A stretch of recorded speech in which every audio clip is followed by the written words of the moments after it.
식사들 하셨습니까? 이번 영상은 많은 분들이 경험하는 암 치료 과정에서 발생할 수 있는 가족과 보호자로서의 마음가짐과 그리고 갈등, 그리고 그것을 이겨내는 과정을 담은 영상입니다. 암 임상은 사람마다 다르기 때문에 의학적인 견해는 최대한 드라이하게 거론하겠습니다. 의학적인 치료 과정은 전문의에게 꼭 상담하시기 바랍니다. 영상은 두 편으로 제작됩니다. 1편에서는 개인적인 경험과 치료 과정을, 2편에서는 암 발견 후 가장 빨리 치료할 수 있는 방법과 절차를 중점적으로 다뤄보겠습니다. 어머니는 32년생, 한국 나이로 올해 90입니다. 노인분들이 그렇듯이 항상 건강할 수는 없지만 나름 강골이라 무척이나 건강한 편에 속했습니다. 2019년 5월에 대장 결절암 수술을 하셨고 2020년 2월까지 항암 치료를 하셨습니다. 그리고 2020년 6월에 항암 치료가 끝나고 완치 판정을 받으셨고 올해 2년차 이상 없다는 소견이 나와서 정상적인 활동을 하고 계십니다. 암 발견 과정은 2018년 10월 넘어지셔서 허리 골절로 보건 수술을 하셨습니다. 그해 겨울에 또 감기까지 앓는 바람에 체중이 65kg에서 58kg로 급격하게 빠져서 복부가 좀 얇아지다 보니까 뱃속에서 덩어리가 만져진다고 해서 병원을 방문하게 됐죠.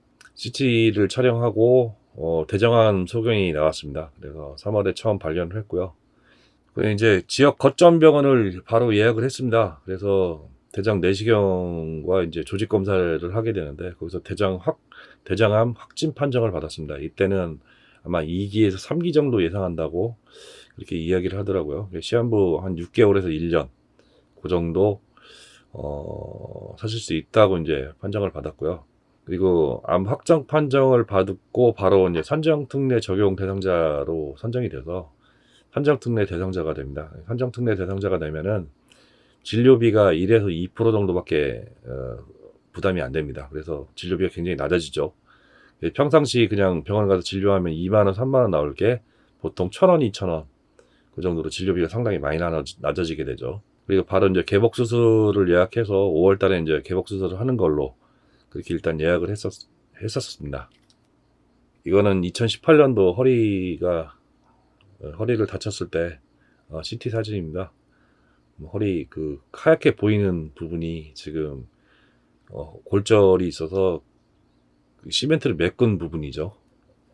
처음에 CT상에 소견상에 보이시는 대로 한 7.52cm에서 4.36cm, 결장 깊이는 한 1.5cm 정도 이렇게 침투한 걸로, 그래서 2기에서 3기 정도 되는 상황으로 판정이 났었습니다.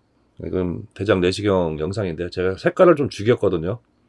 너무 좀 그럴 것 같아서. 근데 색깔이 지금 다 빨간색인데 지금 결장을 한 절반 좀 안 되게 한 40% 정도를 대장을 지금 막고 있는 상태죠. 그래서 이제 저게 더 이제 병세가 깊어지면은 완전히 이제 대장을 막아서 배변 활동이 안 돼서 이제 계속 관장을 해야 되는 상황이 오는 거죠. 그럼 이제 환자가 되게 고통스럽고, 그렇기 때문에 제 개인적인 생각은 고통을 덜어주는 의미에서라도 수술을 하는 것이 타당할 거라고 생각을 해서 수술을 결정하게 됐습니다. 충북대학병원에서 이제 수술 전 검사를 또 많이 하게 돼요. 여러 가지 검사를 하게 되는데, 그러면서도 임상 경험이 많은 서울 쪽 대형 종합병원들을 수소문을 좀 했었습니다. 전원을 검토한 이유는 일단 지역 거점 병원들이 이 수술 경험들이 많지는 않아요. 의사들이 젊기 때문에 수술의 성공 확률이 떨어지지 않을까라는 의구심. 또 하나는 지방병원들이 복강경 수술을 할 수 있는 장비들이 많이 부족하기 때문에 복강경 수술 많이 하지를 않고요. 또 한 가지는 안전 문제라기보다도 치료의 그 확률을 높이기 위해서 무조건 개복수술 요구를 해요. 근데 문제는 뭐냐면 노인들이 개복수술하면 굉장히 부담이 되거든요. 복강경하고 개복수술은 회복되는데 굉장히 시간적인 차이가 많이 납니다. 복강경 같은 경우는 그 다음날 일어나서 퇴원하는 경우도 있겠지만은 개복수술 같은 경우는 최소한 열흘 이상을 입원을 해야 되는데 어머니가 나이가 많으시기 때문에 그 부분이 상당히 부담이 돼서 복강경을 할 수 있는 병원들을 알아보기 시작했죠. 그래서 제가 분당 쪽 집에서 가까운 서울대병원을 암센터를 예약을 했습니다. 그리고 이제 진료와 동시에 이제 수술 일정을 잡았죠. 여기서 이제 전원을 할 경우가 이제 상당히 중요한데요. 전원을 그냥 무작정 하게 돼 버리면은 어떤 문제가 생기냐면은 모든 검사를 충북대학교 병원에서 받았던 검사들을 다시 받아야 돼요. 근데 그 다시 받은 기간이 충북대학교 병원보다 서울대학교 병원이 훨씬 더 깁니다. 시간이. 여기서 많이 지체가 되거든요. 그래서 저 같은 경우는 CT, 내시경 영상, 조직 검사 결과, 엑스레이, 뭐 전원 의뢰서 심전도 결과 이런 것까지 전부 CD를 구워서 갔어요. 카피를 해가지고 넘어갔습니다. 심지어 창구에서 입퇴원 수속하는 것도 본인이 입회가 돼야지 수속이 돼요. 가족들이 그냥 이렇게 막 안 될 수가 있습니다.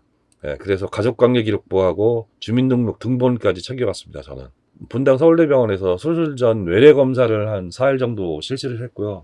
뭐 거긴 뭐 똑같은 검사들도 일부 있습니다. 소변이나 혈액 검사, 엑스레이, 뭐 심전도, 폐기능 검사, 위내시경, 뭐 도인 포괄 검사, 이건 뭐 전두엽이라든가 기억력 테스트, 심리 검사 이런 것들 하는데요.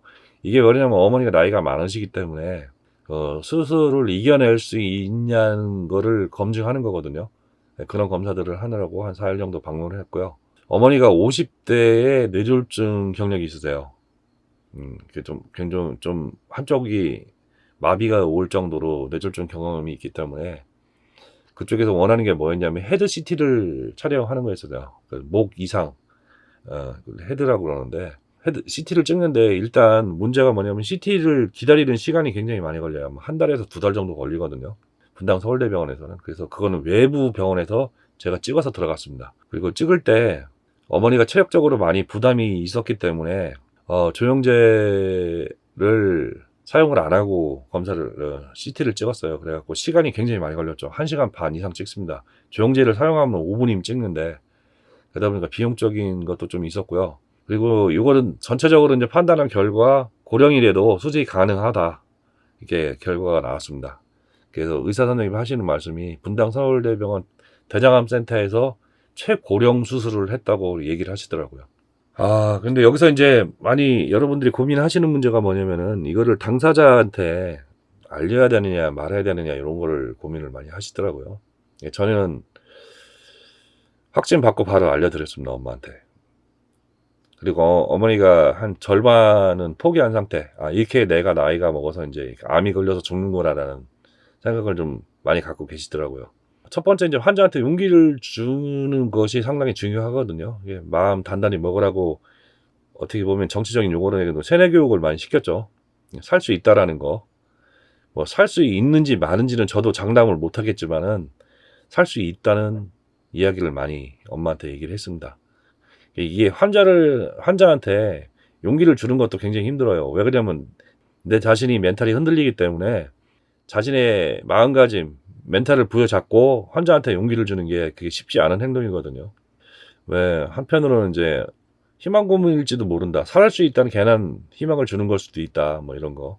또 한 가지 누구한테 있는 생각이지만은 그냥 이대로 편히 그냥 돌아가시게 단기간에 돌아가시게 할 거냐 아니면은 치료를 해서 장기간 생명은 유지할 수 있지만은 금전적으로나 여러 가지로 힘들게 할 수가 있다는 문제. 이거는 가족들이 피해를 보는 거겠죠. 여기서 갈등을 하게 되는데요. 일단 뭐 수술이 잘 되든 안 되든 관장을 하면서 살아야 된다는 그런 맨날 응급실 가서 관장을 해야 되거든요. 뭐 3개월에서 6개월 정도 되면 불보듯이 뻔한 결과가 있기 때문에 그거라도 피해 보자고 저는 수술을 결정을 했어요. 이런 확신을 갖기 위해서는 결국은 제가 공부를 해야 되거든요.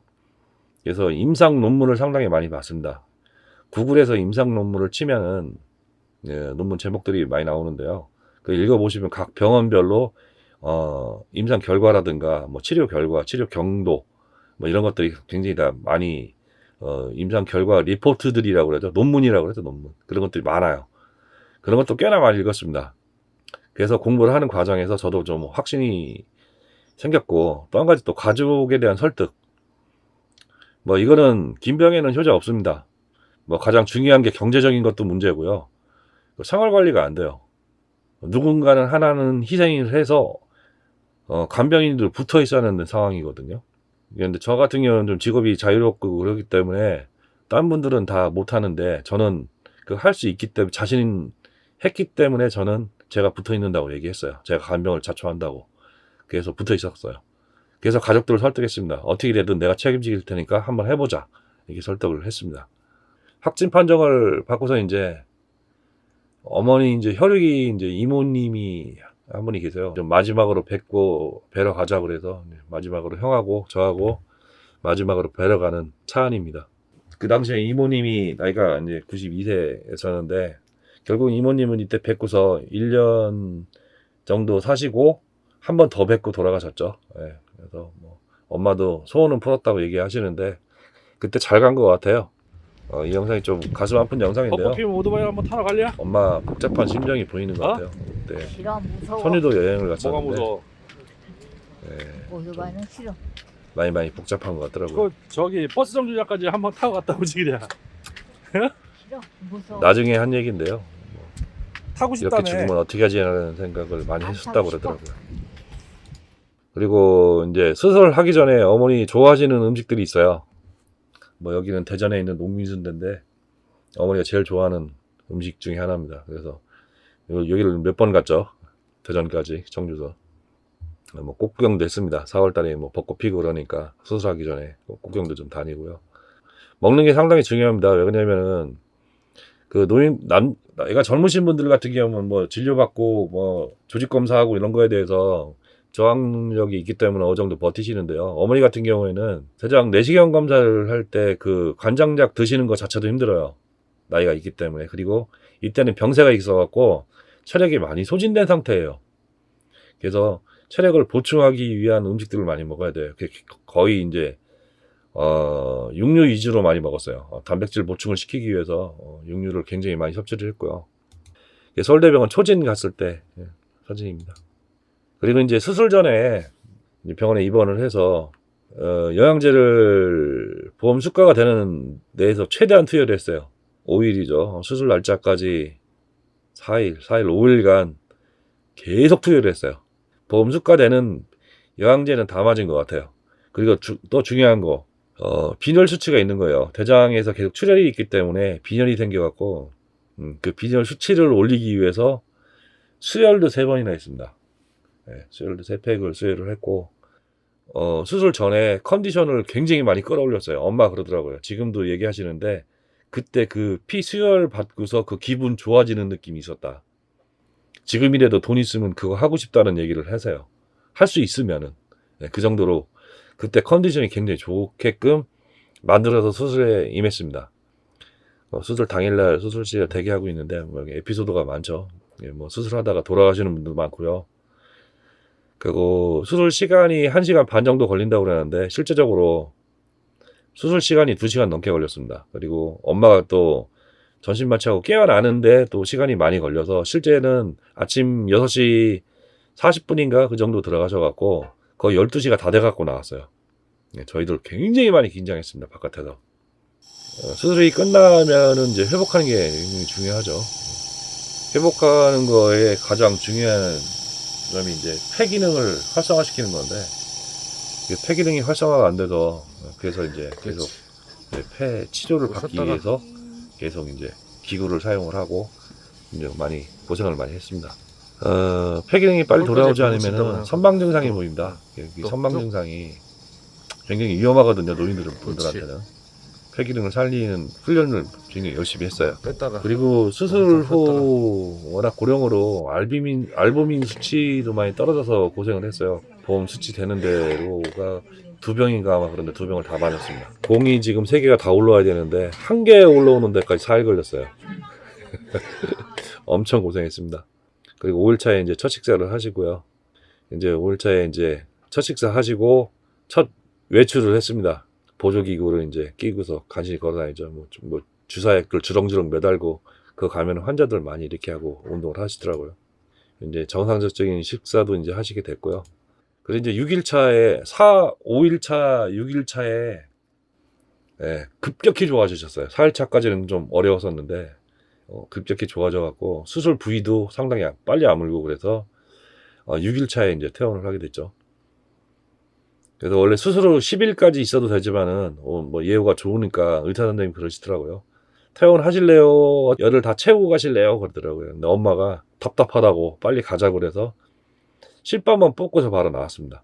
이거는 이제 항암 치료를 위한 이제 병 방문했을 때 사진인데요. 이제 수술이 이제 끝나고 6월부터 6개월 동안 이제 그 다음 해까지 2020년 2월 달까지 이제 항암 치료를 했죠. 뭐 항암 치료 약은 이제 좀 체중이 워낙 저 당시에는 많이 안 나갔었는데 50한 6kg, 5kg까지 체중이 빠져서 다행히 이제 항암 치료 약은 좀 적은 걸 썼어요. 그리고 대장을 절제하고서 림프절에서 원래는 전이소견이 안 나와야 되는데 전이소견이 조금 나왔어요. 67개인가 68개를 검사를 했는데 그 중에 1개가 나왔어요. 1개. 의사 선생님이 항암 치료를 안 하기도 뭐하고 하기도 뭐하기도 이렇게 말씀을 하시더라고요. 근데 저희 가족들은 항암 치료를 다 반대했어요. 근데 저는 그냥 해보자. 하다가 너무 힘들면 포기하자. 근데 항암 치료 과정에서 이제 어머니 같은 경우는 워낙 예후가 좋아서 수술 예후가 좋아서 항암 치료를 굉장히 약하게 했지만 방사선 치료나 아니면은 항암약을 독하게 쓰는 분들 같은 경우에는 굉장히 많이 고생을 하신다고 그러더라고요. 그래서 이제 주사제를 맞을 것이냐 아니면은 경구 투입약 그러니까 알약을 먹을 것이냐 이게 이제 선택을 해야 되는데 주사제는 2주에 한 번 방문이고요.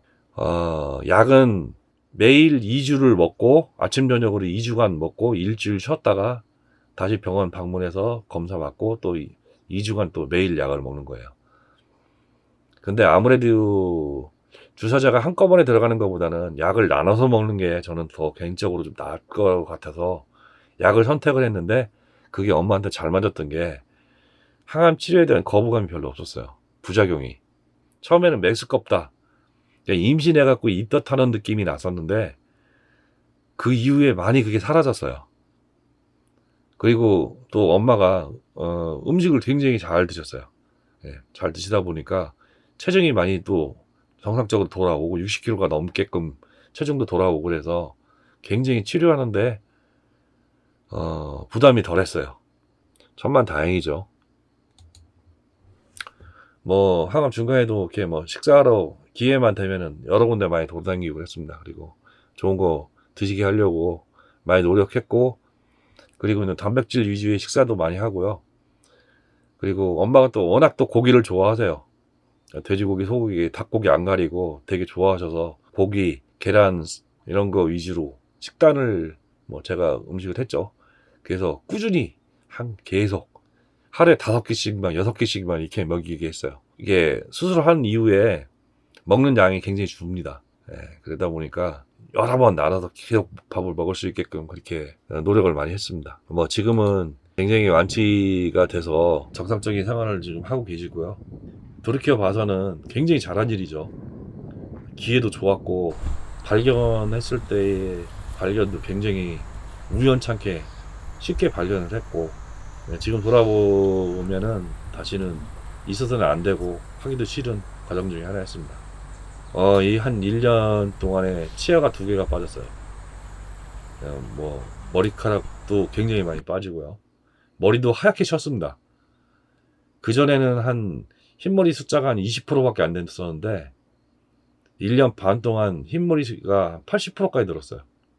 뭐 저도 체력적으로도 그렇고 정신적으로 굉장히 고통을 많이 받았기 때문에 충격도 많이 받고요. 근데 다행히 어머니 의지도 굉장히 강하셨고 또 의사 선생님도 완치가 가능하다는 이야기를 듣고 엄마도 용기를 많이 냈어요.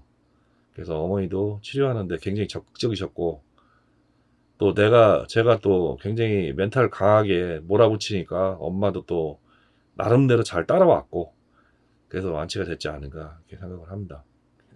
그리고 경제적인 부분에 대해서 많이 걱정들을 하시는데요. 대부분 대장암 수술하시는 분들이 수술비가 산정특례가 생기기 전에는 자부담이 한 1,500에서 한 3,000만 원까지도 가더라고요. 예후가 안 좋은 경우는 이제 병사가 깊을수록 이제 돈이 더 많이 나가겠죠. 입원 일자나 아니면 쓰이는 약들이 많기 때문에 보험이 되는 범위 안에서만 사용을 하신다고 하면은 그게 돈이 많이 들어가지 않습니다. 그리고 뭐 한 2기나 3기 정도까지는 이렇게 돈이 많이 안 들어가는 걸로 알고 있어요. 방사선 치료도 그렇고 전부 그 과정들이 다 산장특례가 적용이 되기 때문에 특별히 의료보험이 적용되지 않는 약만 사용하지 않는다면은 돈이 그렇게 부담이 안 됩니다.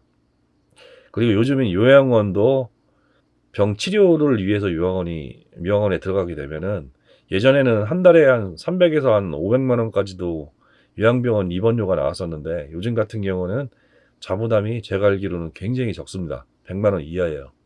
보험이 상당히 잘 돼 있기 때문에 아마 경제적인 부분에서는 부담이 굉장히 적어졌습니다. 환자의 마음가짐과 그리고 보호자의 마음가짐만 있으면은 멘탈만 보여준다면은 거의 다 웬만하면은 치료가 가능해요. 그러니까 여러분들도 포기하지 마시고 혹시 이런 경우가 있으신 분들은 참고하셨으면 좋겠습니다. 그리고 2편에서는 대부분 암이 발견되면 이제 수술 전까지 과정이 너무 길기 때문에 기다리다가 돌아가시는 분들이 많죠. 그리고 이제 할 기회가 와서 수술을 하게 되면은 너무 시기가 늦어서 치료 시기를 너무 늦게 수술을 하거나 치료 시기가 너무 늦어서 돌아가시는 분들이 많죠. 수술까지 과정이 굉장히 힘듭니다. 수술까지 과정, 전 과정. 그래서 이걸 좀 짧게 단축시킬 수 있는 방법이 뭐가 있을까? 지금 의료 체계상에서 단축시킬 수 있는 방법들이 조금 있어요. 그래서 그 방법들을 좀 말씀을 드릴까 합니다. 오늘은 제 경험을 바탕으로 88세의 노인 대장암 극복기를 말씀을 드렸습니다. 이상 마치겠습니다. 감사합니다.